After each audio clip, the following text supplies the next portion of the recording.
বন্ধুরা 2025 সাল কার কেমন কাটছে জানি না, বাট আমার কিন্তু ভালোই ছিল। কিন্তু আমি 2025-এ আজকে প্রথম শীত যে কী জিনিস সেটা অনুভব করেছি। তো দেখেন আমি কোথায় আছি। আমি আজকে আমার এলাকা থেকে একটু নিচু এলাকায় আসছি, মানে প্রায় 70 টাকার রিক্সা ভাড়া, এত দূরে আসছি। এখানে এসে আমি বুঝতে পারছি যে আসলে শীত কাকে বলে। এখানে এত পরিমাণ শীত, আমি কালকে সারা রাত ঘুমাতে পারি নাই। যে আমাকে যদি কেউ বলে এখানে আজকে স্টে করতে, আমি পারবো না। ঠিক আছে, এত পরিমাণে দেখেন এখন কিন্তু দুপুর, বাট এখানে কিন্তু অলরেডি আপনার কুয়াশার যে একটা মানে বৃষ্টি ভেজার মতন যে একটা পানি, সেটা অলরেডি টুপটুপ করে পড়তে আছে জানালা দিয়ে।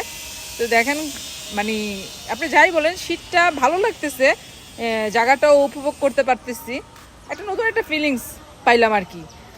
কিন্তু আমি যেখানে থাকি ওখানে এতটা শীত নেই। ওখানে শীত নাই বললেই চলে, জাস্ট একটা সোয়েটার আপনার এনাফ। কিন্তু এখানে আমার কাঁপুনি উঠে গেছে। কিন্তু জায়গাটা কিন্তু সেই, যতই শীত হোক যত কিছুই হোক, কোনো কিছু যদি আমরা পাই, সুন্দর কিছু পাই, তাহলে কিন্তু সব কষ্টই আমরা ভুলে যাই। তো আপনাদের সাথে একটু শেয়ার করলাম আজকের এই আমার জার্নিটা। আমার কাছে ভালোই লাগতেছে, খাট্টা মিঠা একটা জায়গা। দেখেন এই যে এই পাশে দেখেন, একটা পুরো একটা গ্রাম সাইডের মতো, দেখেন পুরো একটা গ্রাম সাইডের মতো। তো বুঝতেই পারতেছেন আশেপাশে বিল্ডিং আছে, কেমন ঠান্ডাটা হতে পারে এখানে, যেহেতু পুরাই খোলামেলা, আশেপাশে খুব ফাঁকা ফাঁকা বাড়ি ঘর। দেখেন আপনাদের সাথে শেয়ার করলাম। আমি এখন ছাদের উপরে আছি।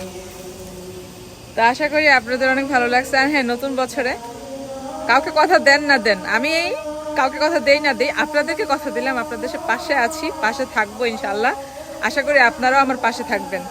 আল্লাহ হাফেজ।